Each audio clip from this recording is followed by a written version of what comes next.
Yo, it's your boy Marita, boy. I'm back up in this thing, man. Listen. Shout out to Chicks 1000, aka the Chick 1K. I was I was planning on going live a little later on, like I think I had it like close to 12 o'clock. But I decided to go on and go live a little earlier because I think this live might last a little longer. I ran into a couple other clips that I want to share with you guys on this Diddy subject. You know, this the hottest subject going on in these internet streets right now. It's a lot of it's a lot of things to be discussed. It's a lot of public outrage as to what people feel about the video that they saw with Diddy assaulting Cassie in that hotel. It's a lot of people that came out and spoke about the apology. You know, we spoke about the apology. A couple of you guys came up on my panel and spoke about how you guys felt about the apology. I shared my thoughts, how I felt about the apology. And I think it's consensus all around that nobody accepts this apology. Nobody feels sorry for him. And I think everybody pretty much wants this guy to face some sort of punishment for the way he treated Cassie and other women and other people in his life. He showed no contrition, no remorse, up until the point to where this tape got exposed. I was scouring these YouTube screens a little earlier, and I noticed that one of his hey Tanel, shout out to my girl Tanel Bowens. And I noticed that one of his bodyguards had did an interview with Piers Morgan. Um, so I watched the interview and I like it. I like the interview. I think it sheds a little bit more light on the things that Diddy uh, was doing to these women. It gives us another witness to the brutality that Diddy displayed and inflicted on these women. You know, we got Jean Deal, we got Cassie who came out and said what she said. Now we have this guy Roger Bonds. And when I saw this guy Roger Bonds, I was like, I've seen this guy before. I saw him somewhere before. And at the end of the video, at the end of his interview, Piers Morgan actually had two other people up there. One of them was I think Gloria Allred. She actually is a lawyer that is representing a couple of the people who are suing Diddy, and it was Vlad TV, DJ Vlad. And in the midst of Vlad interviewing, Vlad said that he was the one who brought Roger Bonds to Piers Morgan. So if you pay attention to what's going on here, Vlad is actually uh, facilitating and helping some of these people who are witness Diddy do these things to these people or women over the years to come out and to speak. So if you pay attention, what's going to happen is Roger Bonds definitely will be a witness in this federal uh, uh, indictment that's looked like it's coming down the pipe for Diddy.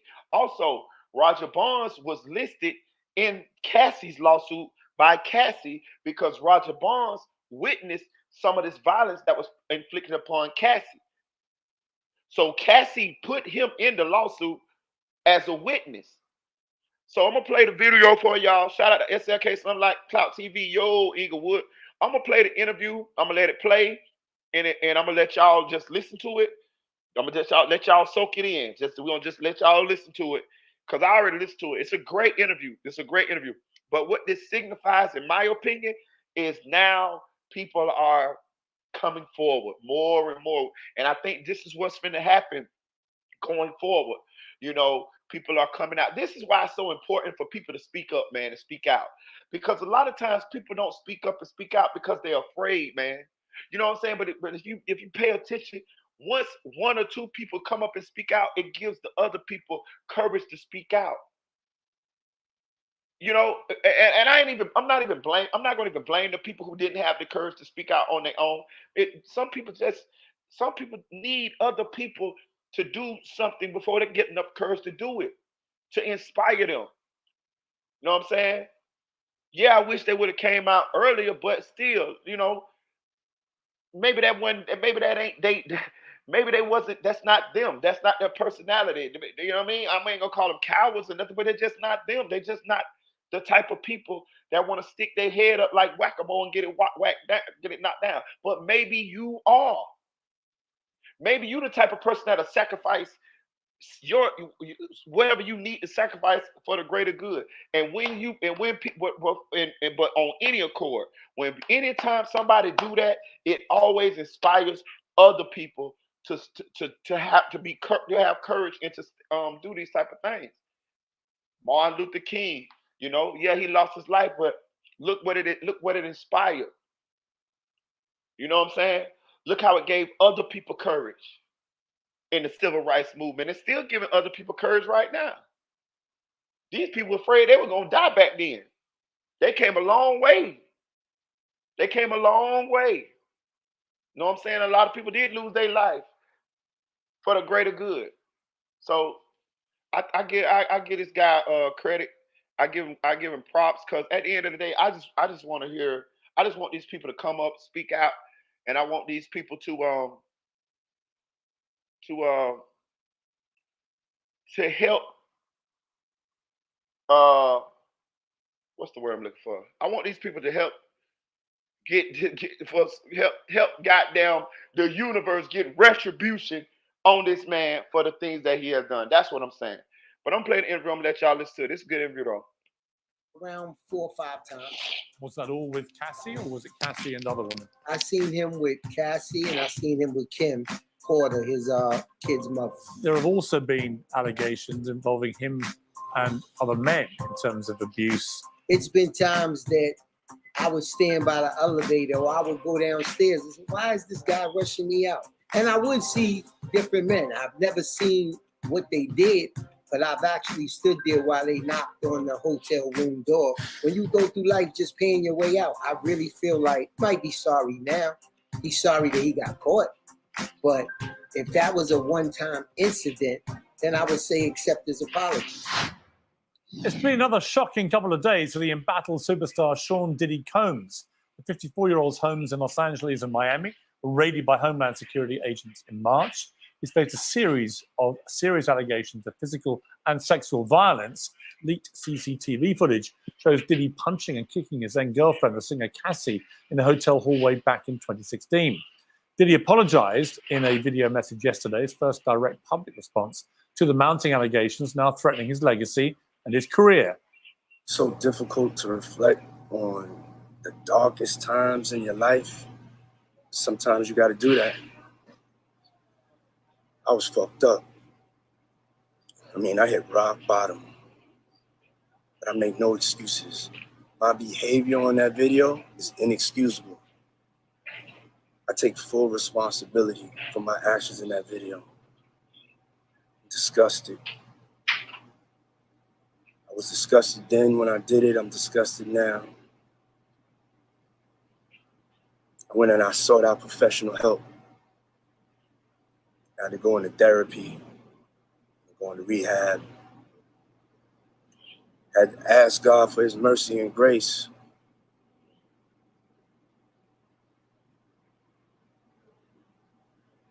I'm so sorry. But I'm committed to be a better man each and every day. I'm not asking for forgiveness. I'm truly sorry. Well, joining me now is Roger Bonds, who was Sean Combs' head of security from 2003 to 2012. Mr. Bonds, thank you very much indeed for joining me.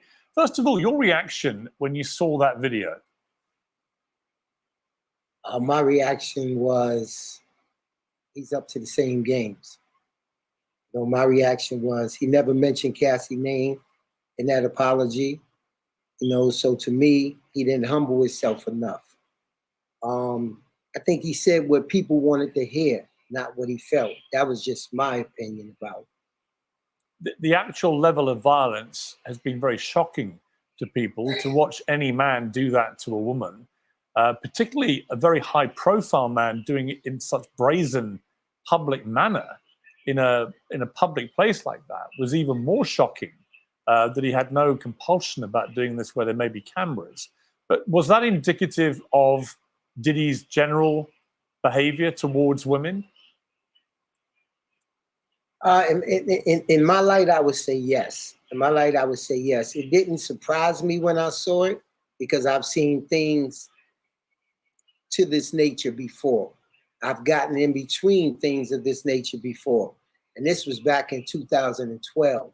So that's why I was so adamant on what I said yesterday after he posted that apology, because it comes a time where it's like, you can't just say anything you want to say and think that people gonna accept it. You know what I'm saying? I think it's a God syndrome, you know, the same way that he's been in a lot of trouble before and you could pay your way out. He knew those cameras was there, you know, but of course, as we heard, he came back to the hotel and he paid to get the footage, but didn't know, which Cassie said inside her complaint, that they gave her a copy of the footage also.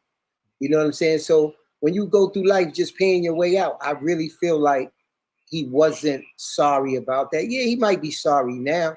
He's sorry that he got caught. But if that was a one-time incident, then I would say accept his apology. But I think in that apology, he said what he thought people wanted to hear. How many times did you personally witness him be violent towards women? Around 4 or 5 times. And was that all with Cassie, or was it Cassie and other women? I seen him with Cassie, and I seen him with Kim Porter, his kid's mother. Right, who's now sadly no longer with us. But what did you see him do? I've seen them get physical. I've seen him get really physical, grab him up. It was one time that Cassie mentioned inside her lawsuit where she said she had to go over to the London hotel. I was the one that was checking on her every day at the London hotel. You know what I'm saying? So I know that to be true. I seen them get into some wrestling and punching matches. And sometimes I felt like, what are you mad at? What are you upset about? Because it's a deeper anger when you hitting and punching a woman in that type of manner. And it's okay. It's understood if you have a problem with one woman and you seek things. But when you have a problem with every woman that you're dealing with, then I think that problem is inside of you. What did you see him do with Kim Porter? I seen him inside the car, grab her up. I seen him smack her, you know. And one thing about Kim is Kim got to the point where she fought back because she realized how powerful she was. It was one incident on Sunset Boulevard in front of the Beverly Hills Hotel where I just seen the car rocking back and forth. You know, of course he put everybody out the car, but I seen the car shaking, so I opened the door. I said, what are you doing? You know, what are you doing? You see where we at and what are you doing? And Kim got out the car like nothing happened. And she fixed her hair and she told him, she said, I want to see you explain to the media that scratch I'm gonna put across your face if you put your hands on me again. And that was Kim's attitude. Kim's attitude was she realized that what he had to explain meant more to him than anything. And once she realized she had that power, she said, nah, not no more. Because you're gonna have to explain why you all marked up. The incident you alluded to in the lawsuit was in January 2009. After Diddy learned that she had spoken to another music manager at a party, he became angry. It says in the car leaving the club, he beat Cassie, Miss Ventura, pushing her into a corner of the vehicle and stomping on her face, and that you tried to stop the beating, but were unable to de-escalate the situation. Is that an accurate assessment of what happened? I wouldn't say it was accurate because I did stop it. You know what I'm saying? And it wasn't a club. It was in front of a black tie affair, actually. And they came out of the black tie affair on Sunset Boulevard. And she was talking to a manager and I was standing there. And then he just came out and went crazy. You know what I'm saying? I didn't understand why, but I knew that we was on Sunset Boulevard, and I grabbed him and I said, yo, what are you doing? Like, what did she do? And she just ran on the side of the car and she bent down and he took off from me and he commenced to hitting her. And I pulled him off of her and I threw him in the car, and then I grabbed her and I threw her in the car. And they continued to fight for about another block or two. And then he sat there and he just shook his head. He just shook his head and said, take me home. Once we got her home, he then had his assistant get a hotel room at the London Hotel. And they took her over to the London Hotel for a week.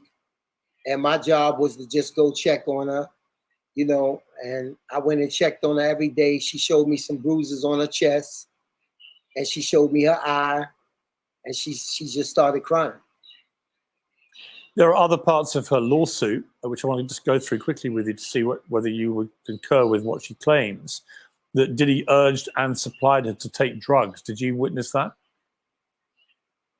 Well, yeah, I definitely witnessed that. You know, drugs was a regular thing there, you know, for both of them. And I didn't have no idea that he was forcing her, though. But, you know, that was the things that they would do, you know what I'm saying, partying. They would go to the hotel for the weekends. They would have, I guess, what they was calling the freak-offs, I guess. But and they would just give to be us clear on that, off. sorry, just to be, I was asking about the freak-offs are where it is alleged, and she alleges, that Diddy forced her to have sex with other men as he filmed it. That is what a freak-off is. Is that right? Yes, that's what they say it is. And do you believe that was happening regularly? Yes, I believe that. Yes, And do you believe, as she says, that she was a completely unwilling participant in that he was manipulating the whole thing? When I look back, he's a king manipulator. He can manipulate anything and anyone. Money and power is what he's all about. You know, having conversations with him throughout the years, he has a God syndrome. So I definitely believe at the age of 19, seeking fame, wanting to be a singer, I think she allowed herself to be manipulated and be taken advantage of, definitely. You were with him a long time. What kind of person is he, Diddy? I mean, just from what you're saying at the moment, he comes across as a pretty unpleasant piece of work. He's an arrogant person. He's a no-nonsense person. If he wants it, he feels that he can get it. You know, if he wants it, he feels that he can pay for it. If he wants it, you can't tell him no. And I think at that particular time, she was 19 years old. We're talking about a child. You know, at 19, going against someone I think at that time was 38, 39, very strong, very powerful in the music business. And he took advantage of that. And he knew how to take advantage of that. How did it make you feel? I mean, you've already slightly alluded to this, but how did it make you feel? You're a security man. Your job is to protect people. When you watched a man who's a strong man like Diddy physically attacking women in the way that he did, what did that make you feel? I mean, it made me feel, one, like he was he was wrong. I knew he was wrong. If it happened on my watch, I would get in between it, but I felt powerless because I couldn't get in between it if I wasn't there. I couldn't get in between it if you stay. And we've had conversations, you know. Me and Cassie had conversations. Me and Kim had conversations. And Kim was basically telling me, she said, Barnes, I got 4 of them. She said, I allow these things to happen as far as him messing around with girls and stuff like that. And she said, when I get tired of it, he's gonna know. And Cassie, you got to a point where it's like you talking to your daughter. And I'm giving her advice, but Cassie was so scared that the advice that you would give her, she would go back and tell him. And that would make you not want to talk to her or give her advice or tell her what she should do, because she would go back and tell him. Maybe when she got high and they was alone, next thing you know, he would call you over the speaker and tell you to, yo, come to my room, come to my room. Why are you talking to my girl? Why are you talking to my girl? So a lot of people say, why did you stay? And I tell people, you know, me, myself, I was also manipulated. You know, he would also apologize to me like, yo, I don't know what's wrong with me. Yo, that's not going to happen again. You know what I'm saying? I'm going to do better. You know, you would see everything going all right for the next couple of weeks, for the next month or two, and then all of a sudden you would see him blow up again over something. Maybe she didn't want to go out. Maybe she didn't want to do something, and he would totally lose it. And it's been times that we even had conversations like, yo, why? What's wrong? And he'd get to the point where he would act like he was mad at you about it, so you would stop conversating about it. You know, he had ways to tell you, okay, enough is enough. Don't get in my business.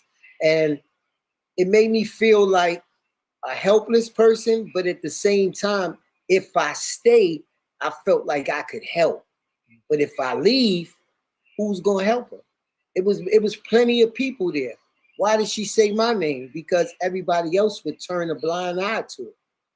There is a And that's suggestion. one of the reasons that I stayed. Right. There's a suggestion, Roger, that he would keep tapes of celebrities in his homes when they were taking drugs or having sex, whatever it may be, to be able to use against them later. Did you ever see any evidence of that? No, not at that time. In 2012, I never seen no evidence. He did keep a video bag with him, or his assistant kept a video bag with him. And from the things that's been going on now and the things that's been revealed, I would say allegedly that video bag was of the things that they did together. But he always had a video bag with him. At that time, it was one of the little camcorders. And he always kept like the videotapes and the cassette tapes there with him. There have also been allegations involving him and other men in terms of abuse and so on. What do you know about that? I don't know nothing about that. I've never been in there. You know, when they would do those type of things, we would have the day off.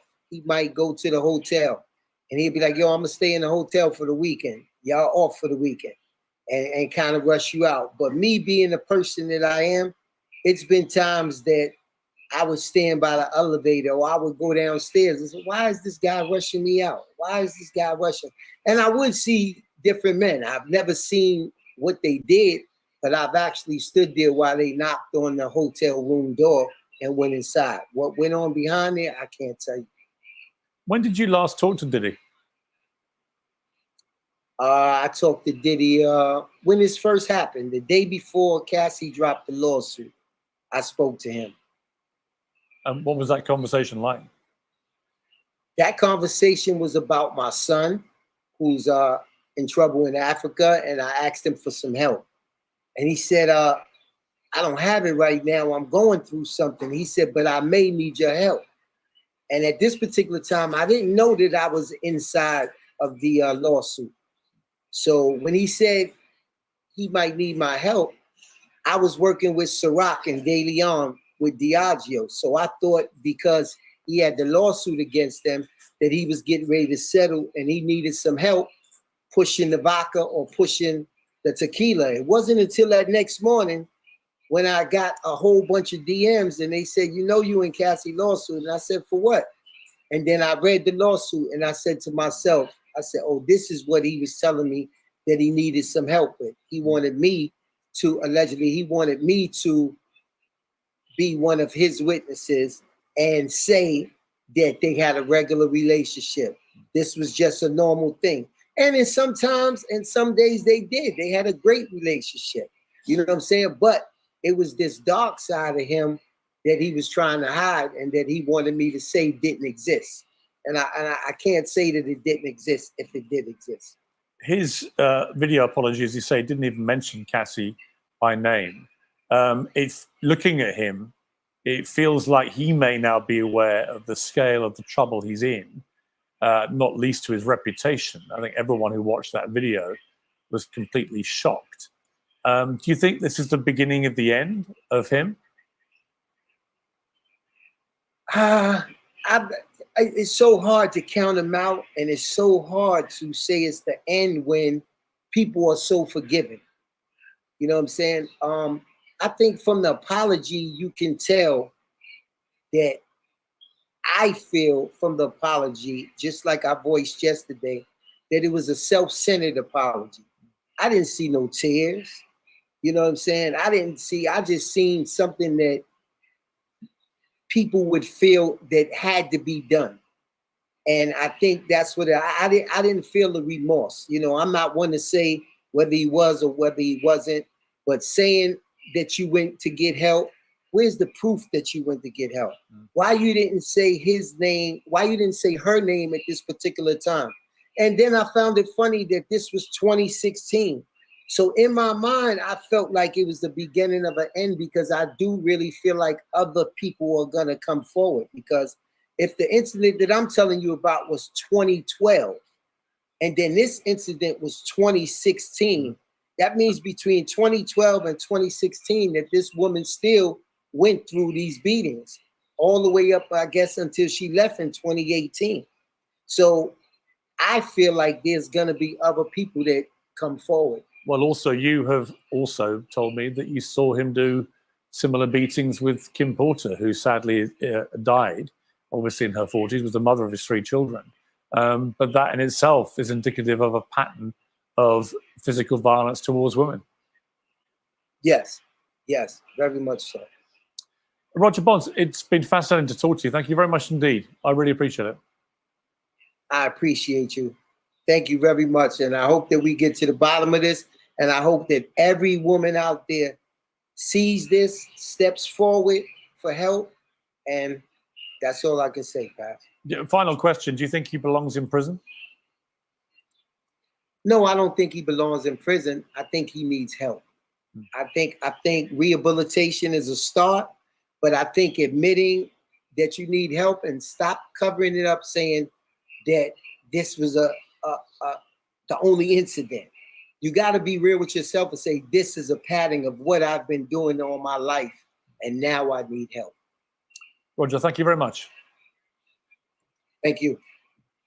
Well, let me bring in my panel now for their reaction to that extraordinary interview. DJ and media mogul DJ Vlad and the famed attorney Gloria Allred. Gloria, I was thinking of you as I was listening to that testimony there from Roger Bonds, who obviously knows Diddy very well. He was his head of security for 9 years.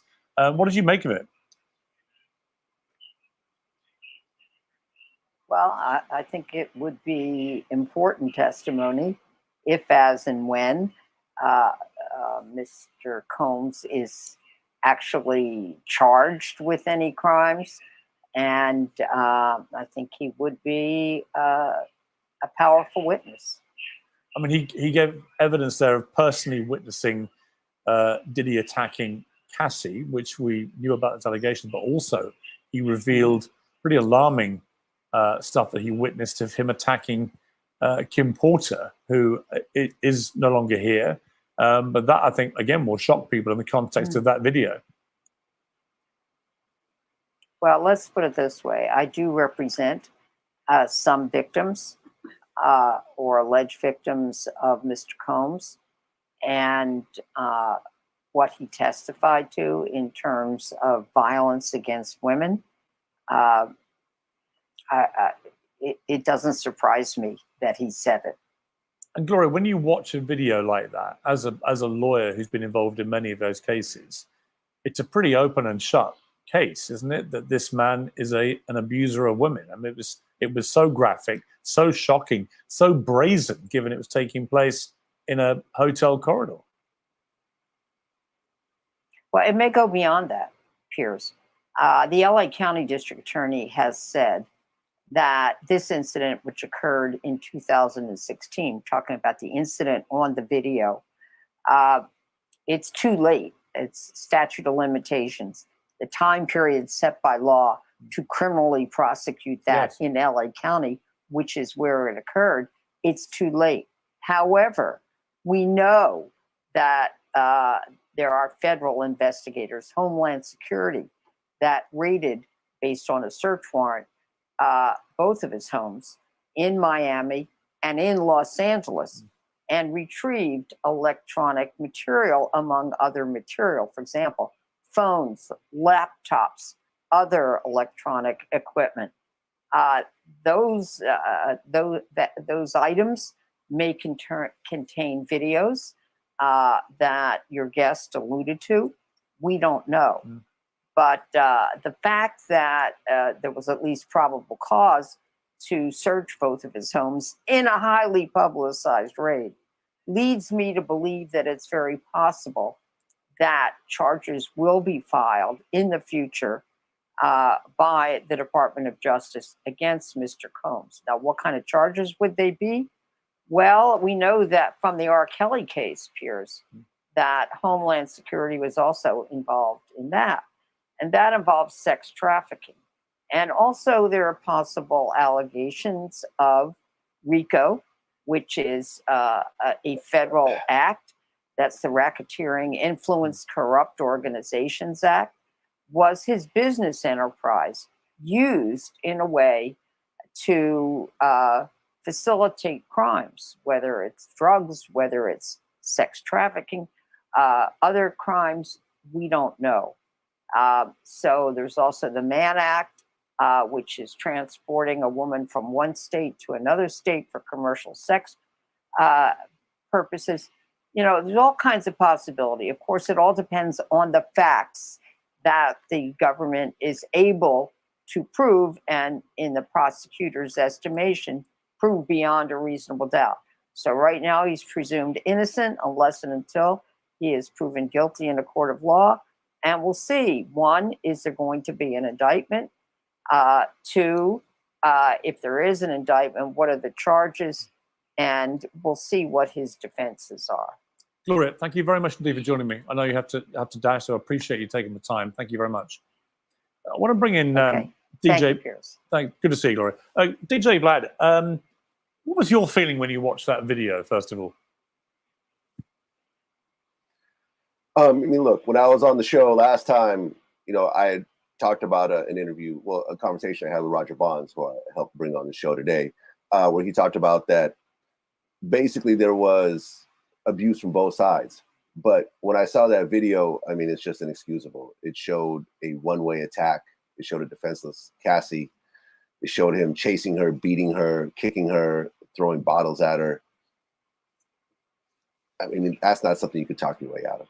It was just a horrific video. And he'd obviously made all these sort of furious denials that he was guilty of any of the stuff that she had accused him of. And now when we see that video, it's quite clear that his denials in relation to anything to do with abusing her and committing violence against her were clearly complete nonsense. Yeah, I mean, he put out the statement saying that all this was a money grab and a shakedown and so forth. And I'm sure some of these lawsuits probably are that, because there's usually a pile-on that happens. But in the Cassie case, it looks pretty accurate. And the whole thing about him buying the tape for $50,000 and talking about the actual incident was actually in the lawsuit. So the pieces are now fitting together. Roger Bonds, you know, a lot of people who doubted Cassie. I'm sorry. Yes. Sorry. Like a lot of people who doubted Cassie are now apologizing. Yeah, I mean, a lot of high-profile people came out defending him, casting aspersions over the claims that she'd made. But I think I would imagine there's a lot of regret from people that did that and believed Diddy. Well, yeah, I mean, because at the time there was the actual raids, but there was no indictments. I mean, there was no charges. I mean, so you don't really know. You know, lawsuits, just because someone files a lawsuit doesn't necessarily mean that any of that actually happened. So a lot of people were skeptical. And look, Puffy is an icon in this industry. He's been around for decades. He's helped break tons and tons of artists. He's done a lot of, you know, incredible things. But the video ultimately speaks for itself. The video is the video. And you saw him being the 100% aggressor. She was trying to get away from the situation, and he was just beating her over and over again. Yeah, so anyone who really defended Diddy up to this point, I don't think there's any defense at all. And the video apology, as Roger Bonds rightly observed, contained no personal apology to Cassie for what he'd done. Yeah, I mean, I listened to the apology again this morning. Look, I mean, in terms of apologies, when you put it out there, some people are going to accept it, some people are not going to accept it. You know, if you already don't like a person, you're going to find fault in the apology. An apology is an apology. He put it out there because he felt that it was the best thing to do at the time. But ultimately, when it comes to his future and when it comes to his actual criminal charges, if there are any, apologies really don't matter at this point. Roger Bonds was also pretty shocking, really, in the way he revealed information about watching Diddy attacking Kim Porter, obviously his former partner, the mother of his 3 children, which certainly creates a sense of a pattern of behavior. And that is just what he witnessed, which is many years ago. Yeah. I mean, I've interviewed people like Michael Jai White, who had hung out with Kim Porter before, and he would tell me about the arguments that Diddy would have. I think Diddy was in a situation where he wanted to keep people like Kim Porter around, but you know, he was living a life outside of their relationship. So there was a lot of conflict there, and there was, you know, he never saw any violence, but he definitely heard arguments over the phone and so forth. So it's just an ugly situation all around, and it's just sad. Can he survive I've it? met Cassie before. Seemed like a very nice girl. I mean, this is the argument that people are having right now. When you look at the Chris Brown situation, I mean, it's very similar. There's no video, but there is a very bad picture of Rihanna with her face, you know, bruised up and her eyes closed. And look, Chris Brown is still a megastar right now. I mean, like I said, there's no video, but Chris Brown's career definitely took a hit, but it continued to flourish after the fact. R. Kelly, there was the tape with the underage girl, which ultimately in the new trial, you found out that the girl really was underage. R. Kelly continued to thrive as a singer, you know, had some of his biggest hits after that tape came out. People have a short memory. So it's really hard to say. It's really up to him and what he does at this point forward, whether he continues to put out projects or not. It's really very hard to say. Everyone's going to say that he's canceled and so forth. But my take is that unless you are put in jail or you're dead, you're not really canceled. Right. 50 Cent has been very scathing about him. They've had a long-going feud, obviously. What do you make of that? 50 Cent's never really liked, 50 Cent never really liked Diddy. I interviewed Tony Yayo, who's part of G Unit, his right-hand man. And even when 50 was going for a record label, you know, for a record deal, he said, listen, I don't like this guy, but let's just go ahead and meet with him and see what he says. So there's always been kind of a dislike from 50 against Diddy. So this is just kind of par for the course for 50. There's another feud that's been getting everyone going, the Drake and Kendrick Lamar feud. For those who've not been following this too closely, can you summarize what it's really about and who's winning? Well, the feud is pretty much over. I mean, there's really been kind of a long-standing competition between the two of them. They did a couple of songs together very early in their careers, but overall, there's been kind of what we call sneak dissing back and forth. I remember when I interviewed Marcellus Wiley, Drake came on his show and really dissed Kendrick really badly, and then had them pull the footage after the fact, and he threatened to actually not host the ESPYs if they didn't pull it. So there was some subliminal shots for years and years and years. But then when the song with Metro Boomin, Future and Kendrick came out like that, that's when Kendrick really kind of fired off at Drake. And basically there was a back and forth that kept going. But for all intents and purposes, when you talk to 99% of the people, they all say that Kendrick won. I think Not Like Us, when that record dropped, I pretty much put the nail in the coffin. Drake came out with The Heart Part 6, which was somewhat of a, I don't know, trying to justify certain things. But at this point, I think the battle's over. And I think that once Drake's bodyguard got shot in front of his house, when you actually see real violence and it's really at his doorstep, that's when I think Drake really kind of looked at the whole situation and said, nah, I think I'm done. Before I let you go, there was a New York Times bestseller, Morgan Jenkins, who took grave exception to your commentary on this, tweeting, "You are white. This is a black folk affair." Struck me as a rather racist comment, actually, DJ Vlad. What was your response? Well, I put a comment that said that Kendrick Lamar, the mix on his song, Not Like Us, took away from the impact of it. Me being a DJ for 20 plus years and also listening to audio and video every single day, I felt that I was qualified to make that statement. Her response was that you are white. This is a black folk affair. I took offense to it. I don't agree with that comment.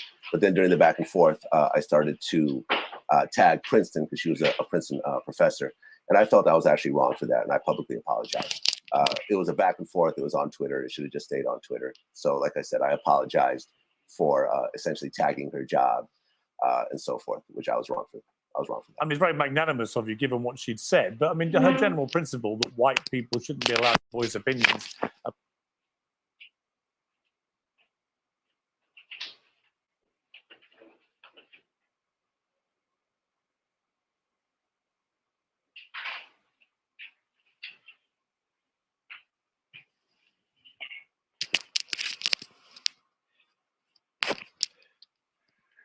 All right, all right, all right, all right. I'm gonna just address. I'm gonna address. I'm gonna address the little bullshit comments Vlad made at the end. Uh, about Kendrick now real quick, and then we're gonna get into the Diddy shit because I don't want to do that first. I mean, do that last after this. So I will say this: I don't agree that Caucasian people cannot have an opinion on hip hop. I don't agree with that. I don't agree with that. I do not agree with that. Like that's racist than a motherfucker. You know what I'm saying? Like one thing we got to do. If we gonna be mad about racism, we can't turn that around and be racist too now. God damn. In that case, just let everybody be racist then. You know what I'm saying? You can't cry about something and then turn around and do the same shit that you crying about. You know what I'm saying? This now I might have issues with Vlad on other shit. Don't get it twisted. But I know how to compartmentalize. Just keep it on what he talking about here. He can have a fucking opinion on a fucking hip hop rap battle. God damn. He could have an opinion on it even if he wasn't a DJ, but at least he was a DJ. And I'm gonna say this too. I think They Not Like Us is the best song in the whole back and forth between Kendrick and Kendrick and Drake. But I will say this. I used to fucking rap. I done made hundreds of songs, and I done motherfucking had them mixed and mastered and all this shit. Um, uh, when I did hear They Not Like Us, it do sound like it could have been mixed better. Now I'm gonna say this with how rapid they was putting them songs out. I understand why the song wasn't mixed better. God damn it, they in the middle of a rap beat. He drop a song, I got to drop a song. Do you know how long it takes sometimes for a song to get mixed and mastered? Be honest with you, when I used to make an album or make a CD, that was the worst goddamn part. Boy, and they charge a lot of money to mix and master a goddamn album. I'm talking about, bro. Sometimes, listen, these motherfuckers is celebrities. They might charge hundreds of thousands of dollars to mix and master one song. Now I know I used to pay like 100. I think the highest was like 200 per song to get mixed and mastered. Now, can you imagine how much Kendrick them probably was paying? But I'm saying it's a rap beat, so I'm sure that song wasn't mixed down as good as it would have been mixed down had it been going out on the album. It just was a rap beat. So I agree with Vlad. Mr. Master can take months. Exactly. You know what I'm saying? So I do agree. I do agree with Vlad that the song could be mixed and mastered better, and that's all he said. And I don't agree with the fact that he's white. He can't have an opinion on a fucking rap battle. Now I will say this. Now I'm gonna just say this, just to show y'all I ain't biased or nothing like that. I do have an issue with Vlad on that old situation that caused the exodus of Lord Jamar and Godfrey off his channel. And this is when Vlad misspoke about the minister Louis Farrakhan and about some of the things that he said that Farrakhan said. I am not a Muslim. I really don't know too much about Farrakhan other than that, you know what I mean? He's a Muslim guy and he talk his talk. Don't got no problem with him. But I'm just saying I don't follow him like that to be like, oh. But I'm gonna just show you the product I have because I can just look at the shit and be unbiased. So Vlad said that the Louis Farrakhan said, oh, stone all these Jewish people or some shit he said, right? He misspoke. When I went back and actually looked at the actual speech that Farrakhan said. That's not what he said. That's not what he said. He said, hit them with the rock of truth. That's what he said. Vlad said that he said when you meet Jewish people, hit them with a rock. That's not what he said. He said, hit them with the rock of truth. Pretty much saying, tell them the truth. Tell them who they really is. Because I think it was a discussion about who is the real Jews. That's what I thought. I ain't gonna get all into that, but I'm just gonna get into the what Farrakhan actually said and what Vlad said he said. Now, when people came to Vlad and told Vlad, hey, that ain't what he said, and they showed Vlad what Farrakhan said, it was clear that Vlad misspoke. It was clear that Vlad interpreted what Farrakhan said incorrectly. So they asked Vlad, they say, Vlad, just apologize. Just please apologize, because you're wrong, Vlad. You're wrong. You're wrong. Vlad, Vlad declined to apologize, told him he ain't never apologizing and that they can't cancel him. And to this day, Vlad has not apologized for that, and he is definitely 1,000% wrong. I have an issue with Vlad on that. You see how I can compartmentalize? You see how I might have an issue with him on this, but I can agree with him on this? You see what I'm saying? That's how you got to have, that's how your mind got to be, you know, what it should be. You know what I'm saying? So, yes, he's white. He can't have an opinion on a fucking rap song, man. I don't give a fuck about that. Let me tell y'all something. Yeah, hip hop was created in New York. Yeah, it was created in the hoods and all of that. But damn, listen, black people, I understand we created this and that there. But I'm talking about it wasn't long after we created it that we had Hispanic people right there with us, neck and neck, helping build hip hop and create what we call the hip hop culture. It wasn't long after that, it wasn't white people right behind it, bro. Listen, if the Big Bang was hip hop and goddamn the black people was the first little spark of it, I promise you, 2 weeks later, 3 weeks later, or a month later, nigga, you had Latino people and goddamn white people right there in the mix, nigga. Right there. So, goddamn it, if we talk about black people creating hip hop, yeah, cool. But it wasn't too far behind that we had all different cultures with their hands in it, putting their little sauce in it, helping it grow into what it is right now. Goddamn Leor Cohen, who is the head of goddamn YouTube Music, the CEO of 300, all this type of shit. Leor Cohen was the road manager for Run DMC. So how long after hip hop was created was white people involved in it? We had the Beastie Boys, we had Third Base. Come on, man. Know what I'm saying? Let's not act like goddamn we ain't got no cool ass white people that goddamn it was raised in the hoods right with us, nigga. Y'all act like it wasn't no white people in the motherfucking buttholes. You know what I'm saying? You act like it wasn't no goddamn white people on Breaking and Beat Street. I watched Breaking 2, The Electric Boogaloo. I watched all them goddamn movies. Nigga, I seen white people in that motherfucker pop locking and doing all that same goddamn shit. Kwame, exactly. You know what I'm saying? Like, come on, man. Like, you know, but I ain't gonna get off in that. So I'm just saying, man. Yeah, black people, y'all, we created hip hop, this and that, there. But I'm saying, it ain't. You can it's done evolved, and it evolved with the help of everybody. You know what I'm saying? I feel like hip hop is just as much as Latino people's as it is ours. You know what I'm saying? I really do. So, you know, and they don't even never speak on that. There's always, oh, the white people, this and that. But what about the Latino people? Y'all gonna say hip hop ain't theirs? God damn, boy, we hell, ain't it? God damn. But anyway, let's get on to this shit right here. Goddamn, what's the name going to jail, dog? Diddy going to motherfucking jail. Do not pass. What they say on Monopoly? Do not pass go. Do not bad, not white, but it's the Russian or something. Yeah, he Russian. He Russian. But do not pass go. Do not collect $200. Goddamn Diddy going to jail, y'all. He going to jail. And this is the effect of that goddamn. You know what?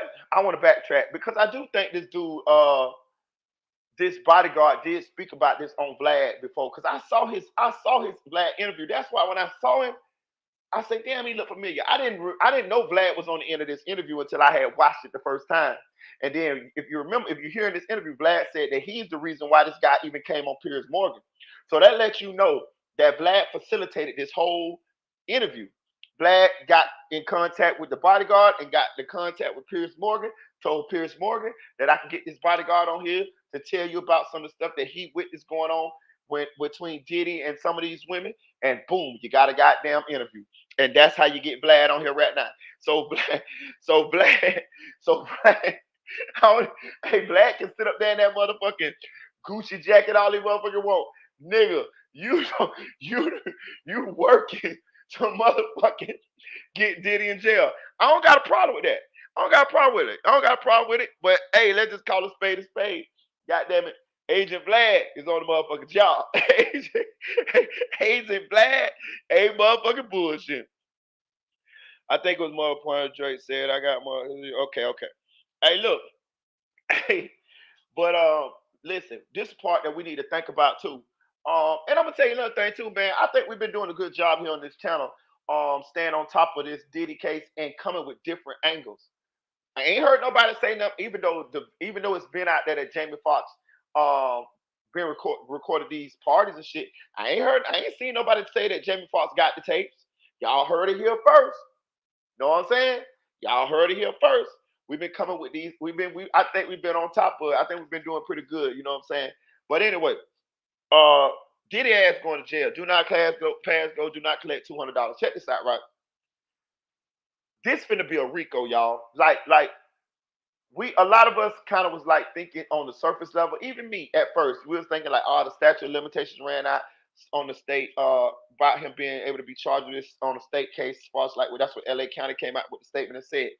But I see people have been coming out and saying about the federal statute of limitation on these crimes.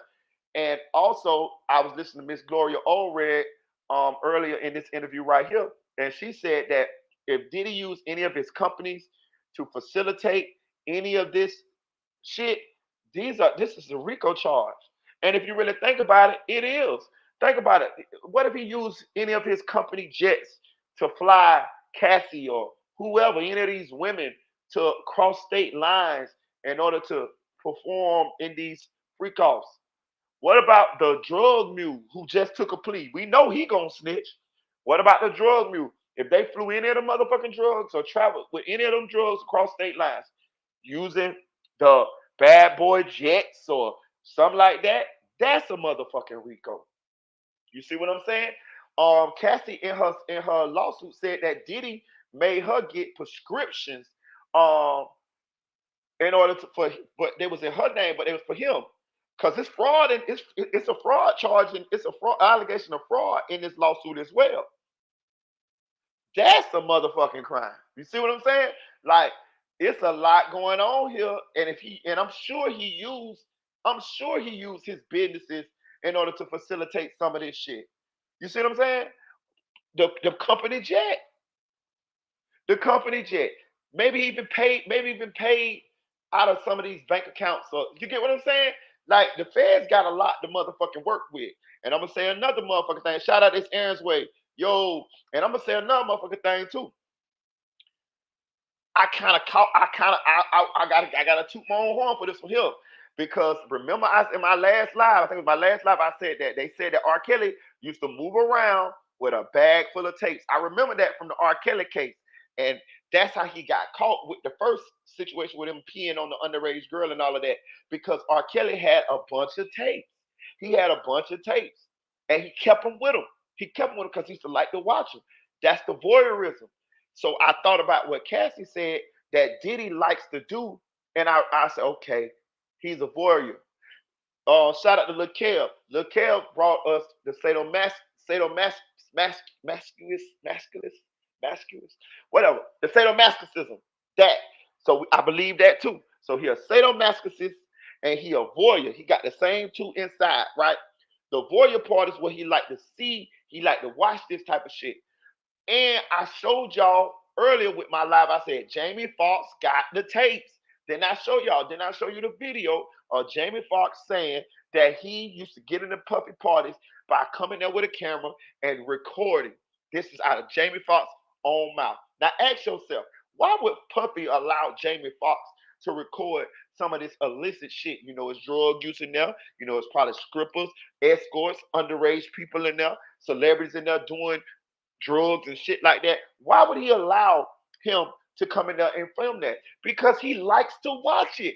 The thrill of him watching this type of shit is it overrides his his his um his his his his his fear of being caught for the shit.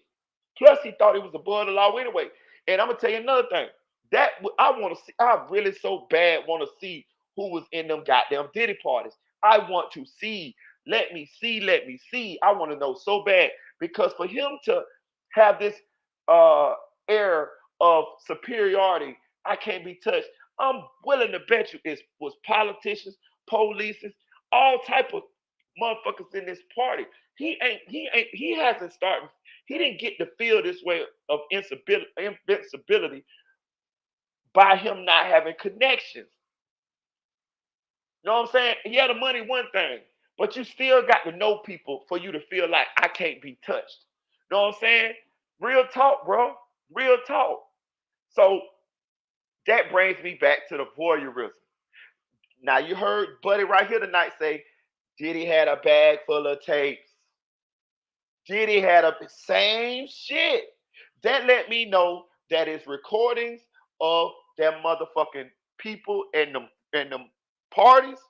First, we know that Jamie Foxx recorded some shit. Now I don't know if Jamie Foxx done got rid of his tapes or whatever. If he's smart, he would have done got rid of them already by now. Because you see what's going on with Diddy, and you know that you done been to a bunch of Diddy parties, and you know you got footage from a bunch of Diddy parties.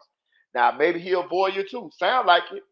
So let me tell you about what I think about these type of people. I think it's like a murderer who kills somebody and take a token, might take a ring or earring or a piece of their clothing or something like that. I think that's what these tapes are to them. So this is why they hold on to these tapes, knowing that these tapes can eventually be exposed one day and cause them uh, to be put in jail or whatever.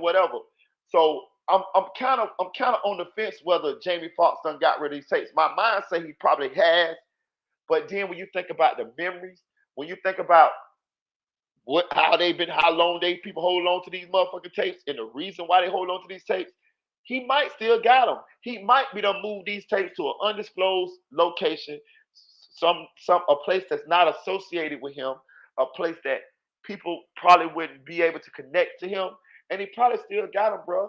And also, that's how I know that they probably got a lot of footage from Puffy's residences. Trust me. They probably got a lot of footage. Now, he did have a period of time to where he could have got rid of this shit. You know what I'm saying? Because if you count the time where Cassie filed a lawsuit and then when Diddy settled the lawsuit till now, till this tape came out, it's months. It's a lot of months. Like what? Early last year. So what we is now, man? So it's probably like 6-7 months. So he had time enough to change his whole security system, get rid of all those hard drives and servers and put them up. So, but knowing this nigga how much a voyeur he is, he wouldn't destroy him. He wouldn't destroy him. It is no doubt in my mind that Diddy, if they didn't get these videos, which I think they did, I think they got these videos from Diddy's residence. Because let me tell you something.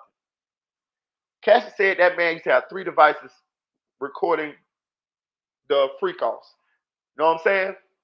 Her phone, his phone, and like an iPad or something, right?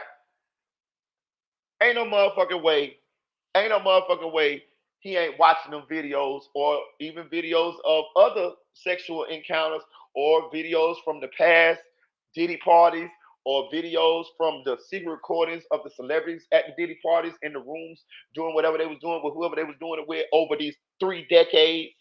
I'm pretty sure Diddy had a fucking archive of fucking videos. And where would he watch these videos, y'all?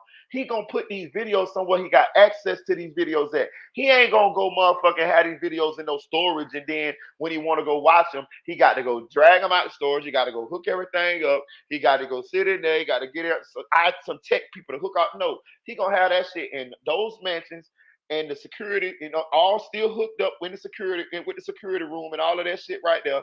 And then when he gets some free time at at his home, when he getting high or whatever, he gonna be sitting in that bitch watching old flicks of celebrities and Cassie and whoever else. And I think that's why they hit that house and took all them electronic devices. Also, I want to say something else that this bodyguard said in this interview. Did y'all catch that he said that Diddy paid for the video from the hotel, but in her complaint she said that the hotel gave her a copy of this video?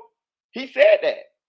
The bodyguard said that in this video. He said in Cassie's complaint, she said that the hotel gave her a copy of this actual tape that we saw exposed the other day.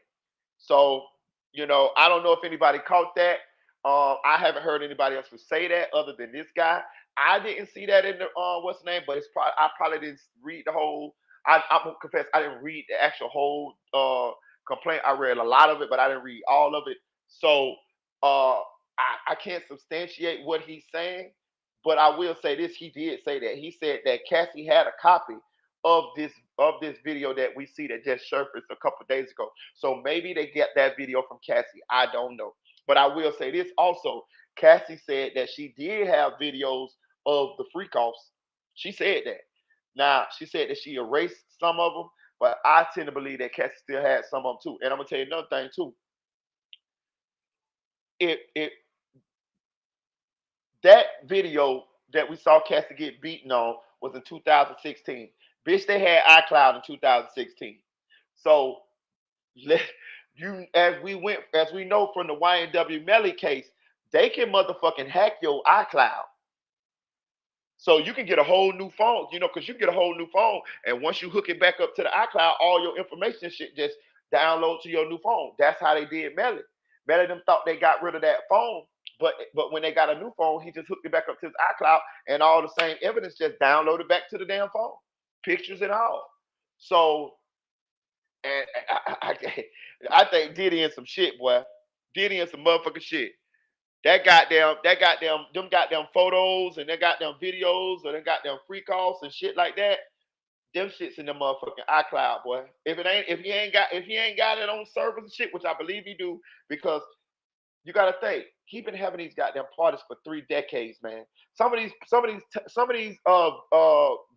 videos is on VHS tapes, man. Some of these motherfuckers is on VHS tapes. Real shit, y'all.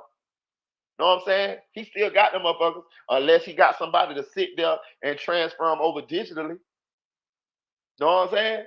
We know Jamie Foxx got some of them tapes. I still ain't heard nobody come out and say it, but the evidence is there. I showed you the video of Jamie Foxx saying this out his own mouth, that's how he used to get into Puffy parties. He's coming up with a camera and he used to videotape.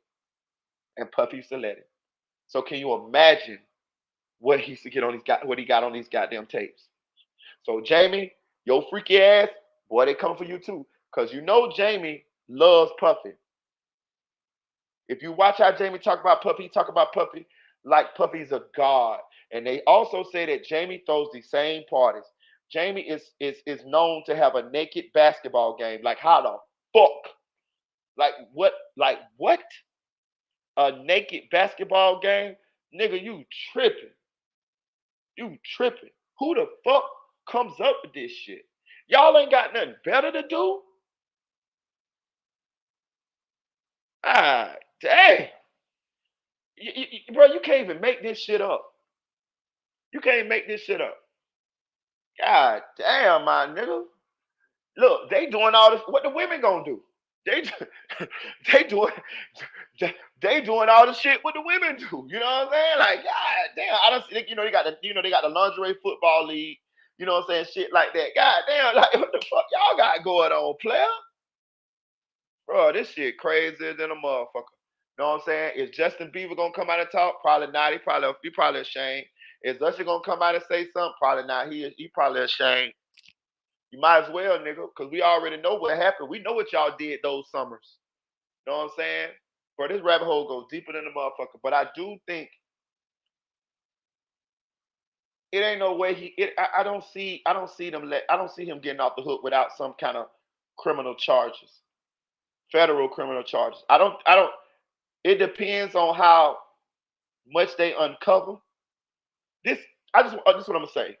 I want y'all to pay close attention. Do me a favor, y'all. I want y'all to pay close attention. If y'all have any information or y'all see anything that we could possibly talk about here on this channel about this case, I want y'all to bring it to my attention. Maybe DM me on Instagram or something like that, because I'm going to tell you why. I'm still on the fence as to whether they're going to, and when I mean they, I mean the people behind Puffy, the people who this could possibly impact if Puffy gets in that motherfucker and go to squealing. I'm wondering if they're going to try to help Puffy out, or is Puffy going to go down for this by himself? That's what I'm paying attention to. I'm paying attention to if Puffy going to tell on some of his rich handlers, which I mean these executives, or is they going? I just don't. That's what I'm watching, and that's why I told y'all last night when I said that we got to pay close attention because something gonna have to happen right in front of our face. It's gonna have to happen right in front of our face because the whole world paying attention to it. So is they gonna just how they killed? Well, just how Jeffrey Epstein died right in front of our face, and it looked like a suicide, and it might be, but it might not be. I think something like that gonna have to happen with Puffy.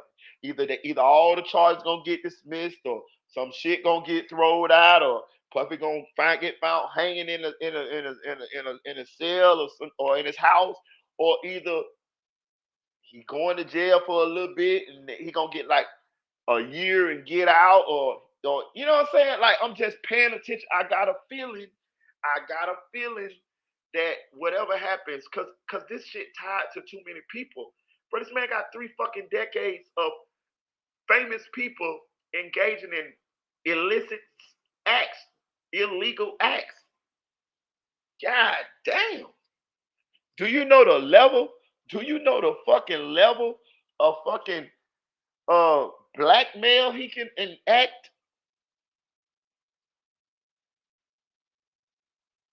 This is interesting in a motherfucker. I think this shit is deeper than we giving it credit for, bro. This is like the hip hop version of Epstein, bro. That's the only thing that I can compare it to. Yeah, I'm gonna play another video, y'all. Freddie P from I see some helping by keeping silent. Okay, look, Freddie P from Making the Band did a where's that? He did a video. Let me see.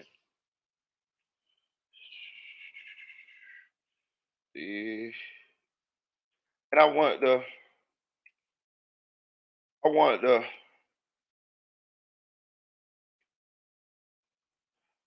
to go over what he said.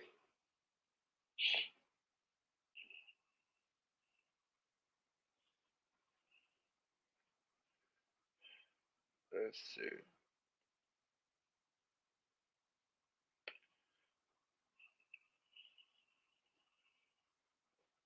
Share the world with his fucking wife. What man get what?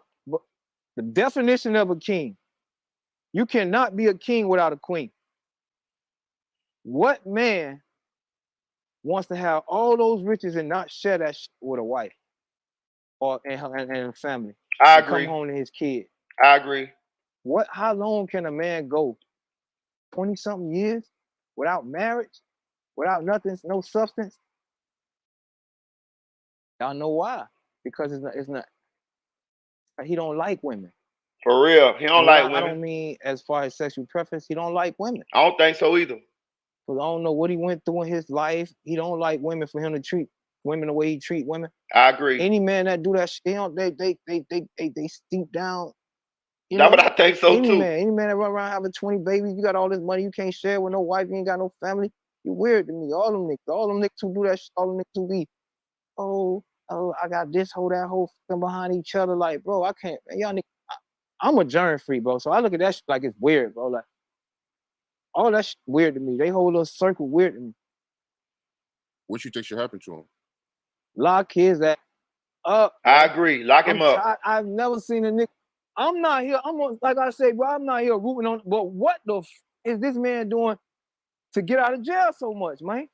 I know real niggas in prison for life. Like, bro, like, it's kind of like, bro, like, y'all don't see what I'm looking at? Like, it's too obvious, bro. Who you know? Who you working for? Who you done turned in? You get what I'm saying? DJ Vlad gonna make sure you get locked up. Like what I be saying, like, bro, you get around the thugs and want to be a thug and you get around it, man. Come on, man. That's why I was telling everybody about the Carisha thing. I wouldn't be surprised if he never slept with Carisha. Man's a homosexual, man. Let's just be real. Oh no, he done bust Carisha like, when down. you think about every homosexual guy, they keep a bunch of what around them? A bunch of girls. The ones that be undercover, they keep girls around them because the girls can do the dirty work. The girls can go out in the club, get, you know, you want to see a nigga, I mean, God forgive me, you want to see a nigga meet? Go get a bad bitch to come in front of you. And all you gotta do is pretend like you into her. Because you really. Now I'm gonna say this. He brought some shit up that I never even think about. Maybe that's what he was doing in the free calls. Okay. He really wanted to see the men. He didn't want to see the women. Like, you know what I'm saying? Like, that threw me. Like, I ain't never even think about that. He had the free calls because he want to see the men. He don't want to see the women. He want to see the men. Know what I'm saying? Like, we ain't got no, listen, you ain't got now story of him beating up now one of these dudes that was involved in this freaky shit. But you sure got him beating up Cassie and the women. He wanted to see the men. I never even thought about that. I ain't never even thought about that. He wanted to see the men. And that's his slick way of seeing a nigga. You get what I'm saying? Oh yeah, get him come to the free call. Remember, man, I ain't finna talk about the shit because that shit, it seems like a little gay to talk about, dog. I'm gonna leave it alone, but hey, man, I think the man want to see the men, dog. Like that, man. So, and with that world being so small, there's so much perversion going on because they don't have access to, like, as if I'm a man, right? I see a woman, it's my God-given right to make an attempt to holler at her, right? But if a man see me, if he try to holler at me, what's gonna happen? I'm gonna fuck him up. Or what? 9 out of 10. You know what I'm saying? And that's why when you living in that world right there, that's why he's such in a controlled environment. The man going crazy. This man going through all this because he can't be who he truly. That right. That nigga want to be village people. He a pride guy. Stevie J, look at all of them, bro. Like, come on, man, you can't tell. I'm not knocking. I don't have nothing against him, but one thing about it, bro, I respect gays that stand on and say they gay. Yeah, me too. I'm with you on that one, Freddie. That shit they got going on. Because other people get hurt trying to hide your secrets. You beating this girl up because deep down you hate this. I've been there before. Like, you hate this girl. You can hate this girl so much that every time you get mad, she gets your anger. Hate. That's kind of like having a dog, right? Because I had an anger issue before when I was young. I love dogs to death. I used to get mad and I go choke the dog. Just watch him. And I grew up and I was like, damn, something wrong with you, bro. Like, what the fuck? I was so mad with life. I was so angry with what was going on. Hey, you better stop telling people you choked that dog, Freddie. Goddamn, them Peter people come get you like you killed the whole person, I was ready to go be the first day I wanted to get this shit out. And he got that type of anger because he hot and shit. He can't be himself. Yeah. Don't it make sense, y'all? Being part of the largest automotive retailer. That shit made sense, don't it, dog? That nigga motherfucking fruity. He want to get he want to get at the men. He want to get at the men and be beating up the women. For real. Yeah. For real. He want to get at the men. That's crazy. I ain't even ever think about that. Shit. Hey, look. Maybe that's why maybe Cassie thought that he was blowing up Kid Cudi car because he was mad at her. But maybe he was really mad at Kid Cudi. You know, Kid Cudi Kid Cudi a little woo. You know what I'm saying? I seen the picture of him in a dress and all this type of shit. That shit fucked me up. I'm like, damn, Kid Cudi. Look, I'm gonna say this too. I'm with Freddie on this. I know I talk my shit, y'all. Listen, I talk my shit because I'm not gay. Okay, listen, I'm not gay, right? So that's why I talk my shit. But I'm gonna say this: I don't have a problem with gay people. Trust me, at all. I got a lot of gay people in my family, and I love them, bro. I'm telling you, real talk, real talk. That's close. That's close to me. Real talk. G shit. But I'm with Frederick. I like. If you gonna be gay, I think you should be openly gay. You know what I'm saying? And I understand some people don't want other people to shun them or be in their business or something like that. I get it. I get it. So I'm just, and I know it ain't a perfect world, but I'm just, and I know what I say don't fucking matter. I don't give a fuck. I'm just telling you my preference. I understand that I have people that subscribe to my channel that are homosexual, that are bisexual or whatever, whatever. And I want to make sure that y'all understand that I really don't give a fuck. I don't have no problem with you doing what the fuck you want to do in your personal private life. I really don't. I just be talking my shit because, hey, it's just my shit. I just pop my shit. You know what I'm saying? Like, for real.